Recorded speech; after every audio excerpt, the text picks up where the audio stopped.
Ceci est un livre audio autogénéré par Google. Introduction. Nous sommes redevables aux érudits locaux d'avoir ouvert la voie aux recherches historiques, consacrées au petit pays de la Vallée d'Aure. Leurs analyses constituent à la fois un apport scientifique que l'on ne peut négliger encore de nos jours, mais ils rendent également compte de la pensée d'une époque et d'un milieu particulier, celui de notables provinciaux pétris de culture classique mais parfois dépourvus de méthodes scientifiques. C'est dans ce cadre que nous avons souhaité aborder leur œuvre, avec toute l'admiration que suscite souvent leur personnalité, mais en même temps avec l'esprit critique dont tout historien ne peut se départir.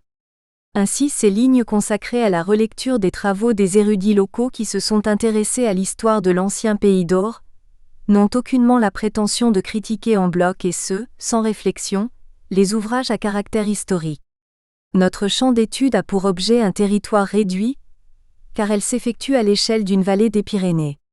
Quand on se penche sur le territoire historique de la Vallée d'Aure, nous nous bornerons aux choix géographiques suivants, à savoir les délimitations administratives telles que nous les connaissons aujourd'hui, celles des cantons d'Aure, d'Arreau et de Viellore, d'avant la réforme des collectivités territoriales de 2013. Intégré dans un nouveau pays d'Enest, et une communauté des communes Aure et Louron, ce territoire concerne 32 communes sur 46, de Sarancolin au nord à Aragnouet au sud. Nous nous sommes d'abord attachés à des chroniques d'Ancien Régime, mais aussi sur une série de travaux historiques et ethnologiques du XXe siècle, avec même des brochures, des extraits de sites internet d'offices de tourisme, qui sont souvent le fruit d'érudits locaux qui maintiennent la même vision historique aux récits plus anciens. Aussi, nous nous sommes modestement penchés sur la façon d'écrire l'histoire, c'est-à-dire l'historiographie de la vallée, spécifiquement sur des textes que certains jugent hâtivement comme fondateurs de l'histoire locale, parfois perpétués au travers d'une littérature hasardeuse. La recherche comme une suite de faits concrets est réductrice si elle ne prend pas en compte la perception de l'histoire par la population et son contexte. La quête de sens s'effectue ainsi à travers la relecture des écrits à valeur historique ou supposée tels qui émanent souvent d'érudits, et qui constituent des faits qui reflètent un système de représentation sociale tant qu'armature d'un système social. Nous avons voulu donc faire le tri entre la part légendaire et les faits dans les récits plus ou moins vernaculaires, ou les travaux parfois savants, même s'ils se révèlent erronés. La tâche à accomplir n'est pas aisée car nous sommes face à une bibliographie foisonnante, dont certains ouvrages sont surannés. Ce fonds bibliographique extrêmement riche et prolifique nous intéresse particulièrement puisqu'il est à l'origine de ce présent travail. Il nous appartient donc de faire œuvre d'historien, et de tenter de démêler l'écheveau parfois ténu qui sépare le réel et l'imaginaire. Par conséquent, nous allons confronter plusieurs sources, celles de la tradition orale et celles qui émanent des travaux d'érudits aux réalités historiques acquises grâce aux découvertes archéologiques et études récentes.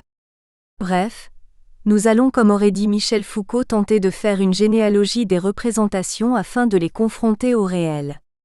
Si nous sommes conscients que nul n'est en mesure de restituer la véracité de faits datant de dizaines de siècles écoulés, nous ne demeurons pas moins dubitatifs quant aux allégations maintenues et prises pour acquis et malheureusement perpétuées dans des publications grand public.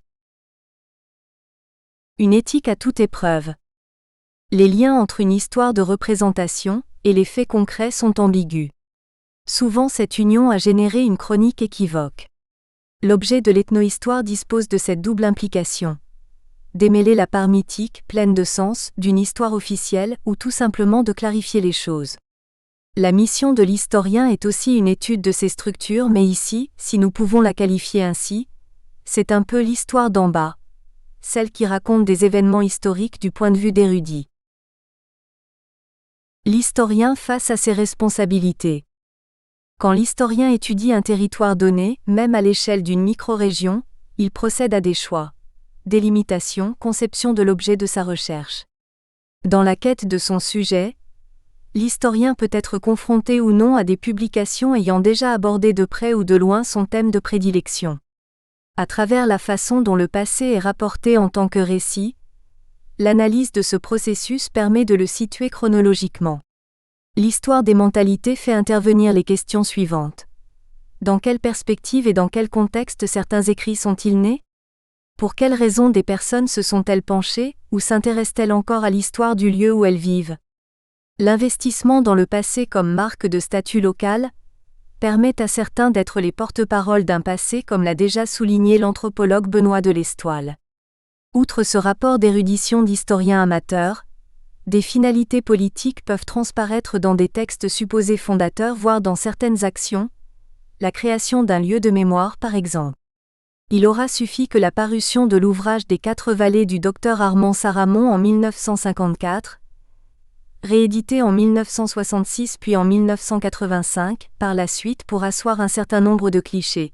La prétendue vaillante tribu celtibère des Arébassi, Sikh, qui fonda la ville d'Aro durant l'Antiquité, la venue du roi d'Aragon Sanchabarka le pourfendeur des morts dans les vallées des Or et de Louron ou encore les Cago-arianistes descendants des Visigoths. Immergés par une toponymie farfelue de noms des villages. Grésian signifierait grand jour Sikh ou Guchan bois touffu Sikh. Pour autant on peut s'interroger comment ces explications ont été échafaudées, et quels ont été les ressorts de ces assertions. Devant l'établissement d'une histoire localisée, encore colportée par des publications maladroites, elle revêt un côté intouchable. Même si la plupart des allégations tirent leurs origines dans des écrits relativement anciens, ils participent manifestement à des processus de construction des identités individuelles et collectives. Finalement, l'histoire reste le produit d'une activité humaine, celle produite par les historiens eux-mêmes. L'histoire d'un lieu reste le fruit de celui qui l'a produit, et par conséquent son image. Pour autant, devons-nous jeter l'opprobre sur ceux qui passent leur temps à hanter les services des archives farfouillant les papiers de leur village ou aire géographique spécifique? Un article dans une revue savante régionale, même doté d'un comité de lecture, aura-t-il la même reconnaissance qu'un ouvrage tiré à des milliers d'exemplaires ou validé par une université? Parmi les réflexions méthodologiques, faire de l'histoire, l'ouvrage publié en 1974 sous la direction du médiéviste Jacques Le Goff et de Pierre Nora, rappelait que l'histoire est elle-même un produit de l'histoire. Cette prise de conscience concernait aussi la pratique qui subissait l'influence grandissante prise par la quantification dans les sociales, et celle de l'ethnologie. Les classiques Montaillou, village occitan de 1294 à 1324, 1975, puis le carnaval de Romans. De la Chandeleur au mercredi des Cendres 1579 à 1580, 1979, d'Emmanuel Leroy-Ladurie s'insère effectivement dans un contexte qui voit l'émergence de l'anthropologie historique.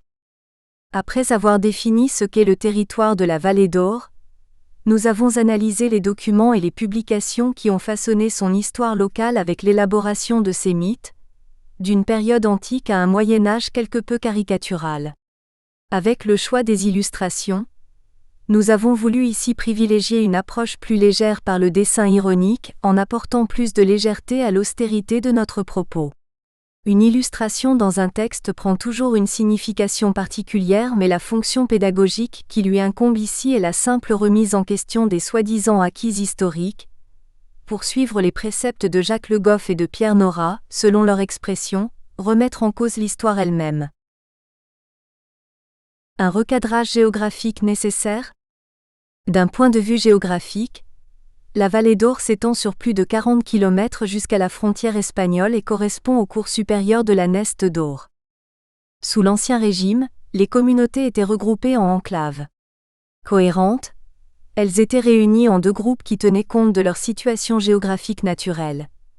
La Haute-Vallée d'Or comprenait 4 enclaves avec celles de Badé-Bazussor, Camparan, Grayen, Koutchan, Vielor, Wau, séparées par la suite à la fin de l'Ancien Régime, Esperluette-Olon, des Véziaux en 6 ans, Cadéac, Grésian, Guchan, de la Châtellenie, Val des Égette, Le Plan, Castet, Aragnouet, Égette, Cadéyan, Trachère, Saint-Lary-Soulan, Vignec, Tramzègue, du Haut-Joie-Azé, Bourispe, Cestin-Sans-Saillant. Pour sa part, la basse Vallée d'Or se composait des enclaves d'Aro, Baranqueux, Gézo, Paillac, Lançon, Bernède, Aspin, Haro, des closures Ardingoste, Camus, Cazaux, Fréchéor, Jumet-Avant, Jumet-Membras, Illé, Bérède, Sarancolin. Depuis le goulet de Cadéac, après le passage dans la falaise au lieu dit Pentaillade, la vallée prend en la remontant des allures d'une plaine intramontagnarde. Du point de vue historique, on constate que ces 2 entités coexistent et de manière logique. Les découpages religieux du diocèse commingeois d'Ancien Régime ont partagé la vallée en 2 archiprêtrés. Un supérieur siège à Azé, et un inférieur siège à Arreau, recoupant plus ou moins les mêmes limites. En reprenant la mentalité des anciens, la vallée d'Aure existe en haute et basse vallée sans un quelconque caractère péjoratif. La vallée d'Aure d'après la carte de Cassini, XVIIIe siècle, colle particulière. Le canton de Bordère-Louron a inclus également la vallée des Bareilles pour des raisons pratiques frontalières, avec Ry, Bordère, et d'un nombre suffisant de communes alors que cette petite vallée était davantage tournée vers la ville d'Arreau. 1. Historiographie et chronique d'Aure. Analyser l'historiographie locale, c'est d'abord dresser un inventaire des sources dont on dispose et les plus révélatrices, car on retrouve souvent les mêmes déclarations. 1. Les chroniques et les mémoires. Les chroniques et les mémoires se présentent sous la forme de feuillets reliés et datent pour la plupart du XVIIIe siècle. Une histoire chronologique de la vallée d'Aure, provenant des archives départementales de la Haute-Garonne, a retenu particulièrement notre attention. Le château de Vémirande, Haute-Garonne, conserve l'original de la chronique anonyme d'Aure, mise au jour par un curieux suivant les mémoires que sa diligence a pu découvrir tant des auteurs François Gascon et Espagnol, Anno Domini 1725. Cette chronique qui demeure d'un intérêt précieux comporte une « ancienne chronique d'Aure » en latin de 1480 qui est à peu près similaire à l'extrait latin de l'histoire chronologique. Également, 2 autres manuscrits respectivement intitulés Les Mémoires de la Maison d'Estainçon et Histoire du pays de Comminges et la vallée d'Aure du XVIIIe siècle correspondent aux données de la chronique anonyme d'Aure. Les Mémoires d'Ainza à l'état d'extrait que Jean-Baptiste Larcher avait intitulé Memorias et origines de l'Usustalos ancianos de la Val d'Ora, d'Estradra, de Crucha, de Mascarena, de Massilia, de Capdora, de Lassu, de Arveria, de Telderia, de Seguria, de Sayana, de Carreria, de Vacaria, de Passaria, de Sofia, de Arena, de Rognesa, de Balustra. Dans le cartulaire de Comminges ont été aperçus au cours des recherches du baron de Lassu, dans une lettre de 1823 adressée par le comte d'Espagne. À notre connaissance, ces mémoires n'existent plus. À cet inventaire de manuscrits relatant l'histoire de la vallée d'Aure, signalons aussi une histoire de la vallée d'Aure, de 1723. Retrouvée au château Ségur d'Arreau et signée de Jean-Baptiste Saillant, elle avait été publiée dans son intégralité par François Marsan. Ces écrits correspondent aux précédents. Pierre Toussaint de la Boulinière, 1780-1827, indique un autre texte anonyme de 1731. Ce texte avec les autres précités affirme que la tribu des Arvas avait fondé Arreau et colonisé la vallée d'Aure. L'abbé François Marsan, 1861-1944, avait écrit qu'il possédait une histoire chronologique des vallées d'Aure, Magnoac, Nest et Barousse, en 11 chapitres, encore inédits. Autant que nous sachions, elle le demeure encore. 2 autres manuscrits nous font défaut dans cet échantillonnage d'effervescente érudition du XVIIIe siècle, les Mémoires de la Maison d'Estainçon, ainsi que la chronique de Domsan Chabarca, issue des archives capitulaires de Saint-Bertrand de Comminges, disparue à la Révolution. Enfin, nous pouvons citer une chronique de la reine Jeanne de Navarre qui daterait du XIVe siècle. Citée dans les termes de Cadillac de Jean Dutec, docteur en médecine à Toulouse en 1914. Ce document était conservé dans les archives municipales de la commune d'Azay à la fin du XIXe siècle. Sa rédaction en latin permet de conférer à ce récit un caractère plus ancien, pour justifier son authenticité. Or il semblerait que cet écrit ne soit pas aussi vieux que Jean Dutec le prétend en 1914. D'ailleurs pour le manuscrit Histoire chronologique de la vallée d'Aure, Jean-François Leneil, alors directeur des archives départementales des Hautes-Pyrénées en proposait une analyse, contient un long extrait de la chronique ancienne qui s'est conservé couché d'un latin assez grossier daté de 1200, extrait qui s'achève en fait sur l'année 1475. Suivi d'un extrait d'Oyénard et la date sous le règne de Louis XV. Cela n'a pas empêché bon nombre d'auteurs de prendre pour véridiques tous ces écrits sans mener une réflexion quant à leur authenticité. Comme pour toutes les autres sources, nous garderons une grande circonspection envers les théories développées au XVIIIe siècle. De toutes ces chroniques, il n'en resterait plus que 4. 5 auraient été perdus si l'on en juge par les écrits des érudits du XIXe et début XXe siècle. Mais tous ces aimables récits inscrits dans une logique d'écriture de l'Ode Civitatis Convenarum, ont fondé les bases d'une histoire légendaire que certains érudits ont prise pour argent comptant. L'impartialité du récit historique n'est pas si valide qu'il veut bien nous le dire. Il ne constitue pas un témoignage immédiat, car il est reconstruit. Entre les événements et leurs rapports écrits, il y aura toujours un décalage temporel. Pour la plupart, ce sont des religieux émanant du diocèse de Comminges qui nous ont transmis ces principales chroniques d'or. Depuis le Moyen Âge, les principaux chroniqueurs étaient des ecclésiastiques qui recopiaient, rapportant des textes plus anciens. Parfois, des moines n'hésitaient pas à interpoler des sources afin de légitimer des droits de propriété comme cela a déjà été observé pour Saran-Colin. Les publications historiques sous contrôle royal étaient destinées aux nobles et à une bourgeoisie savante. L'historiographie du XVIIIe siècle d'origine ecclésiastique et du XIXe siècle d'essence républicaine qui lui succède, ne revêt pas un caractère impartial. L'écriture de l'histoire se veut avant tout démonstrative pour y asseoir un discours, plus que des faits historiques. Par exemple, l'instituteur de Bourrispe évoque en 1887 la légende du mauvais seigneur qui voulait profiter des jouvencelles avant leur mariage. L'une d'elles résidant au village de Soulan pria la Vierge Noire et le seigneur mourut. Ce conte connu dans la Vallée d'Aure fut prétexte à voir dans la féodalité la tyrannie d'une monarchie d'Ancien Régime bien exagérée. L'anticléricalisme, l'esprit de 1789 d'un État centralisateur n'ont pas épargné le Moyen Âge même dans les fonds de vallée pyrénéenne.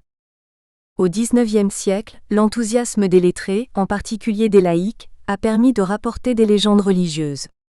Dans ce paradoxe, les instituteurs dénoncent d'une part des abus attribués à des représentants de la monarchie, et se font l'écho de l'ordre moral religieux. Il faudra attendre la politique universitaire de la Troisième République, pour assurer une meilleure surveillance des publications à caractère historique. 2. Les sources bibliographiques. Très éclectiques, les ouvrages se fondent sur des sources historiques plutôt fiables. Il en est ainsi de l'abbé François Marsan, qui utilisait les pièces d'archives qu'il trouvait dans les greniers de la vallée. Pour sa part, l'historien Jean de Jorguin, dans les 2 volumes de la Vasconie publiés en 1898, restitue la généalogie des comtes d'Aure en s'appuyant sur des textes médiévaux, dont le cartulaire de Bigorre, comme l'avait fait moins précisément Dom Brugel au XVIIIe siècle. Plus tard, d'autres développent des récits plus fantaisistes, à l'image de Maurice Gourdon qui attribue aux Sarrasins ou aux Gauls la construction des tours médiévales des vallées pyrénéennes, voire à leur conférer un système télégraphique, à signaux. Par son énorme travail de synthèse, le livre 4 vallées publié après la Seconde Guerre mondiale, le docteur Armand Saramon, 1884 à 1969, a particulièrement enrichi la connaissance des 4 vallées à un large public même s'il faut replacer l'écriture dans son contexte. Parmi les ouvrages plus récents, certains sont d'indispensables outils de travail. Pour exemple, nous gardons pour référence les œuvres de Charles Igounet telles que le Comté de Comminges de ses origines à son annexion publié en 1949, ainsi que l'ouvrage de synthèse de Jean-François Leneil et Jean-François Soulet J.F., Bigorre et 4 vallées édité en 1981. L'abbé François Marsan au début du XXe siècle. 2. Les théories qui datent. Avant d'aborder plus en détail ces récits, attardons-nous sur les auteurs. Il faut avouer de rechef que les principaux rapports de l'histoire locale remontent au début de l'époque moderne avec les chroniques d'Aure, et que ces manuscrits sont anonymes. À grand renfort de textes savants comme pour apporter une caution, ces auteurs ont tenté de s'appuyer sur des textes de l'Antiquité. Or, il y en a peu. Les chroniqueurs du Moyen Âge sont inexistants. La difficulté principale que rencontrent ces auteurs est la rareté des sources sur lesquelles ils peuvent fonder leurs récits. C'est surtout au début du XVIIIe siècle que l'ébauche d'une histoire locale est la plus féconde. Naturellement, c'est d'abord et le plus souvent sous la plume de lettrés et des ecclésiastiques que l'ébauche d'une histoire valléenne se construit. Plus tard au XIXe siècle, les instituteurs rapportent une tradition orale et dans le même temps, des érudits plus pointus publient des articles qui font d'ailleurs toujours référence. En revanche, le XXe siècle connaît aussi des écrits remplis d'élucubrations manifestes prétendant s'appuyer sur une tradition historique.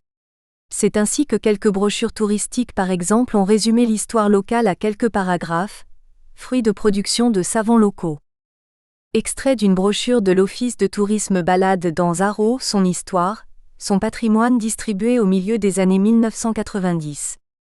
Nous ne relevons pas là non plus de toponymes de camps romains, Anhor ou Louron. Laissons ces points pour se consacrer à ces prétendus acquis, à travers des extraits de texte. 1. Aimable fable. La lecture des érudits réserve quelques surprises plutôt singulières.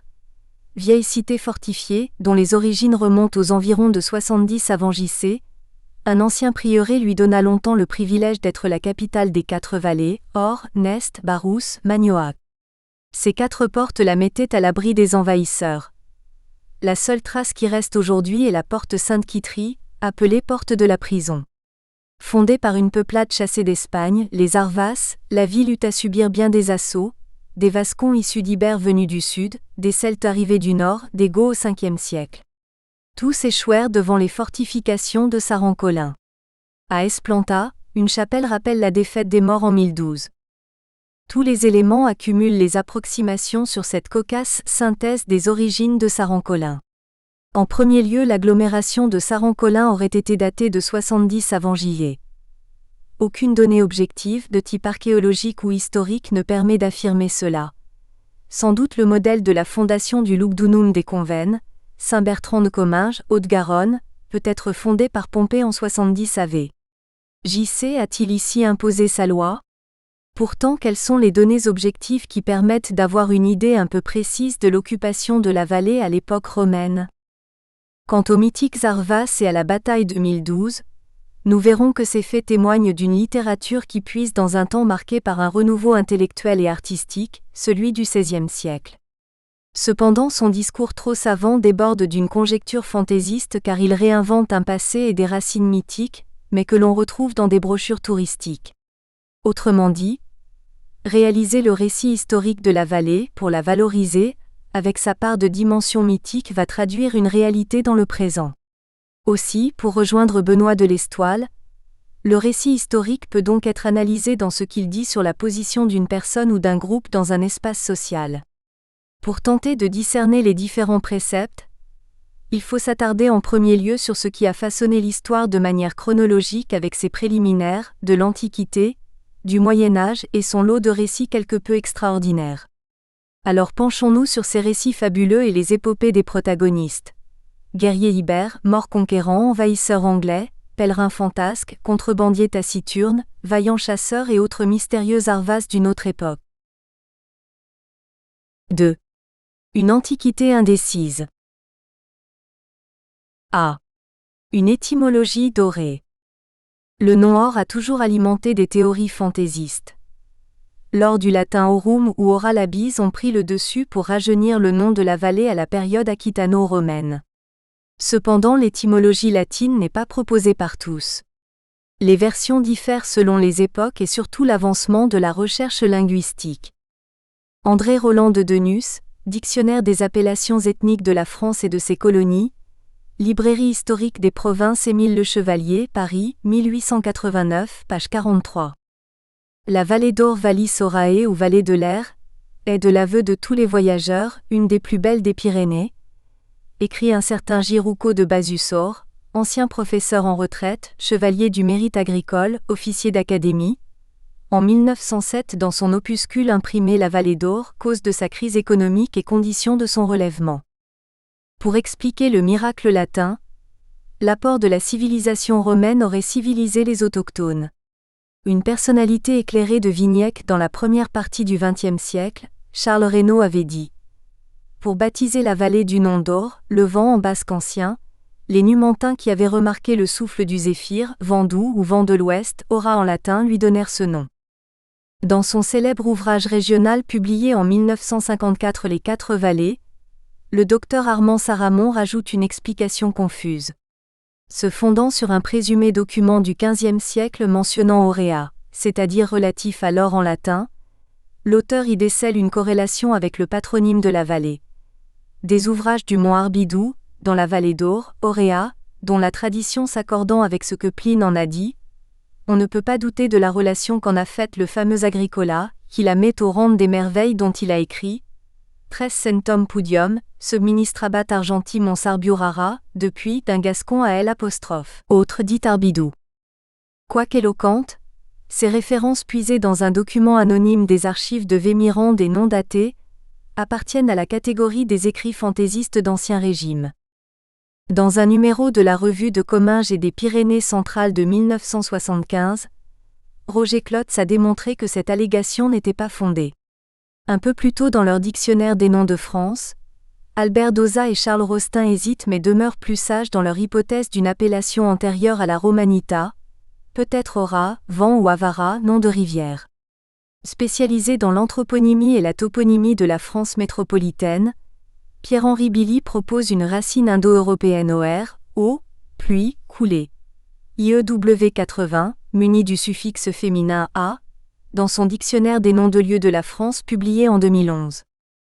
Le nom de la vallée serait subséquemment plus ancien. Il faut chercher au-delà, dans le substrat aquitain des montagnes, car il existe probablement une couche toponymique pré-romaine comme pour l'hydronyme Nest, un fossile linguistique. À partir de quand les noms ont-ils été fixés ? On s'accorde sur le fait que d'autres l'ont été probablement durant la période romaine, si l'on considère que l'étymologie d'Ancisan provient bien du suffixe anome et serait antique, son toponyme voisin Cadéac proviendrait peut-être du Haut Moyen-Âge et pas forcément de l'Antiquité romaine. L'onomastique reste l'affaire de spécialistes. Par exemple, prenons le toponyme d'Arro, qui est particulièrement obscur. Pourtant Xavier Ravier a clairement démontré que ce toponyme est probablement dérivé de la racine basco-aquitaine ar, égale pierre, rocher. La tradition légendaire rattache la fondation de la ville d'Arro au peuple des Arvas. Or, les fameux Arevaci, Amadji ont été identifiés comme un peuple de la Tarraconaise, province romaine qui couvrait le nord et l'est de l'Espagne. B. Une période obscure. Déjà Bertrand Barifous dans ses études historiques sur le pays des quatre vallées publiées en 1800. Nous espérons que vous avez apprécié cet aperçu.